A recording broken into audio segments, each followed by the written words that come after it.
Jón Steinsson, þú átt að vera hér í símanum hjá mér. Já. Þú ert búsettur í Bandaríkjunum, hagfræðingur. Þú hefur verið að skrifa greinar núna í blöð það sem þú hefur kallað íslenska spillingu, óeðlilega viðskiptahætti. Hvað ertu að fjalla um?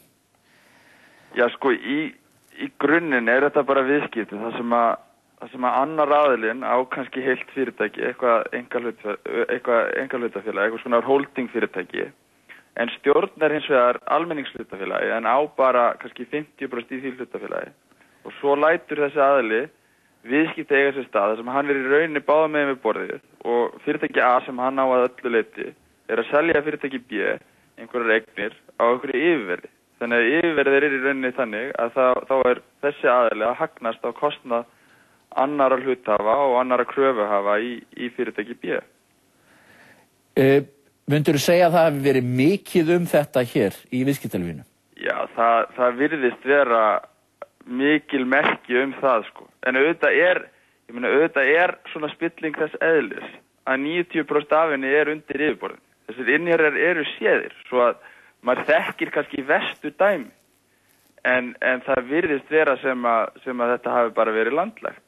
Já, hver eru verstu dæmin að þínu mati sem þú manst eftir? Já, frægu dæmin eru Sterling-hringirnir, 10-11, Kaldbakur og nú í seinni tíma Steam til dæmis. Þetta eru náttúrulega alveg ofsaleg dæmi. Já, en þarna náttúrulega spurningin, höfðum við ekki lög til að takast á við þetta? Nei, við höfum því miður, og það kom náttúrulega í ljós í þessu 10-11 máli, Því var bara vísa frá sem eðlilegum viðskiptum. Það fjárfar sem var partur af Baugsmálinu. Já. Og þar kemur bara hreint og beint í ljós að minnstakosti samkvæmt dómstólum þá ekki lög á Íslandi sem að banna fólki að sitja báðum megin við borðið og stela af smáum hluthöfum. Já, smáu hluthafar náttúrulega voru svo sem ekkert að leita réttarins meðan allt gekk vel, heldur. Nei, það minnstakosti þetta eina dæmi, það alveg rétt, þarna eru lífeyrissjóðirnir til dæmis, það tapar mjög miklu, held ég. Og það að þeir hafa ekki gætt réttarsins eða gætt hagsmuna sinna sjóðsfélaga alveg út í hött og mikill áfellisdómur yfir þeim að mínu mati. Að lífeyrissjóðirnir hefðu þurft að standa í fæturna? Já, sem þeir gerði ekki. En það eru líka engin lög það að með ekki í rauninni, maður má ekki nota svona orð, en múta lífeyrissjóðanum. Þeir voru út að borða með þessum mönnum daginn út og daginn inn og fóru á fótboltavelli og alls konar hlutir. Það eru alls konar svona hlutir sem eru bara ekki til staðar á Íslandi, sem að í stórum löndum tryggja það að viðskipti séu eðlileg. En ekki, ég veit, þú ert ekki lögfræðimenntar, en engin lagaákvæði á Íslandi sem að næja gegn þessu? Ég ætla að reyna að ná sambandi við Jón Steinsson aftur. Þú sittur bara, Jón Steinsson. Sæll vertu, heyrðu, þetta gekk illa hjá okkur á. Ég ætla að reyna að klára þetta samtal okkar, því að þetta var mjög áhugavert hjá okkur. Og ég ætla að reyna að spyrja, þú varst nú að segja að lífeyrissjóðir gætu leitað þarna, eða hefðu átt að leita réttarsins gagnvart fyrirtækjum sem þeir hafa verið að tapa á það sem hafi verið óeðlilegir viðskiptahættir. Heldur að það muni gerast? Ég ætla rétt að vona það, en ég ætla líka rétt að vona það að það ljóst að þessi lög sem við erum með, það ekkert bit í þeim, eða það ekki kannski alveg ljóst, en hættan svo að það sé ekkert bit í þeim, og ég held að við þurfum að setja miklu strangari lög sem eru miklu skýrari það að það megi ekki stela. Og þú talar þetta, þessi innherjaviðskipti sem hafa átt sér stað hérna sem þjófnað, beinlínis. Já, ég held að í landi sem með gott regluverk hvað þetta varðar, eins og Bandaríkin til dæmis og Bretland, þá eru menn bara leiddir út í handjárnum þegar þeir gera svona. En lof mér að segja nokkur orðum bara stöðunni sem komin upp í dag. Já.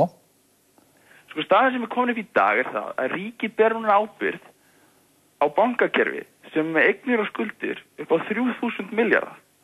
Og ég skal segja það alveg eins og að skuldirnar munu ekki rýrna. Hættan hins vegar svo að eignirnar muni rýrna. Og svona spilling alltaf 90% undir yfirborðinu, innherjarnir eru séðir, svo við munum kannski ekki sjá mikil ummerki það alveg strax. En hættin svo, ef áfram heldur sem horfir, að við vöknum upp við það eftir 2-3 ár, að eignir bankana hafa rýrnað segjum 20%, sem eru 600 milljarðar, 15 sjúkrahús. Skuldir ríkisins eru orðnar 150% af landsframleiðslu. Og allt fólki sem hefur verið efnað á Íslandi gegnum tíðina en í dag gjaldþrota með undraskömmum hætti orðið efna á ný. Og við bara megum ekki láta þetta gerast. Við verðum að hafa alvöru eftirlit með því sem að gerast inn í þessum risastóru bönkum sem nú á ábyrgð skattgreiðenda. Þú meinar að sömu aðilar geti notfært sér þetta ástand til þess að ná einhvern veginn aftur undir sig samfélagi? Ég meina, þeir eru náttúrulega í kjör aðstæðu til þess. Þeir þekkja fyrirtækin, þeir vita hvernig hægt að búa til einhverja díla sem að hljóma eins og þeir make eitthvað sens fyrir ríkið en í rauninni eitthvað allt annað, sko. Og á meðan að staðin þannig að þetta ekkert alltaf upp á borðinu í fyrsta lagi. Það ekki skýrar reglur það hvernig sölu eigna og endurmat skulda háttað innan bankakerfisins. Og meðan þetta ekki upp á borðinu, þá þessi hætta til staðar. Men þetta eru kjör aðstæður fyrir svona látalæti. Vegna þess að í dag sko erfiðar en nokkru sinni fyrr að átta að sjá því hvað sannvirði eigna Kjör aðstæður fyrir spillingu? Kjör aðstæður fyrir spillingu. Þú treystir þá ekki því sem að gerast inn í bönkunum? Nei, ég bara hef miklar áhyggjur af því, sko. Í fyrsta lagi þarf verklagsreglur, en í öðru lagi þá bara ekki hægt að komast hjá því að kjörnir fulltrúar þjóðarinnar sem að bera ábyrgð gagnvart þjóðinni séu bara virkir í eftirliti. Og ég hef miklar áhyggjur af því að það sé ekki þannig, ekki nægilega mikið, sko. Nei. Og það þarf topp fólk í það. Það þarf fólk sem að hefur djúpan skilning á fjármálaleikvinni sem að innherjarnir muni bera á borð. Þegar þessi flóknumál koma borðið hjá bankaráðum bankana eða hjá fjármálaráðherra eða hjá viðskiptaráðherra og þurfum að hafa aðila í þeirra stöðum sem að geta skilið þessa díla. Því þeir sem ekki af sér fyrir hönd þjóðarinnar og ég bara hef því miður þarna ekki viss það að aðilarnar á þessum stöðum á Íslandi í dag hafi nægilega djúpan skilning á því erfiða verkefni sem að fyrir höndum hjá þeim. Jón Steinsson, þetta eru mikilvæg varnaðarorð. Þú ert í Bandaríkjunum við störf. Það ekki í Princeton? Í Columbia reyndar. Já, Columbia. Það ekki verra. Þakka þér fyrir að vera í þættinum og Jón Daníelsson, ég þakka þér fyrir að koma. Þú ert á leiðinni til London þar sem þú ert við LSI. Þetta eru menn bara frá fínustu menntastofnunum í heimi. Takk fyrir að horfa í dag.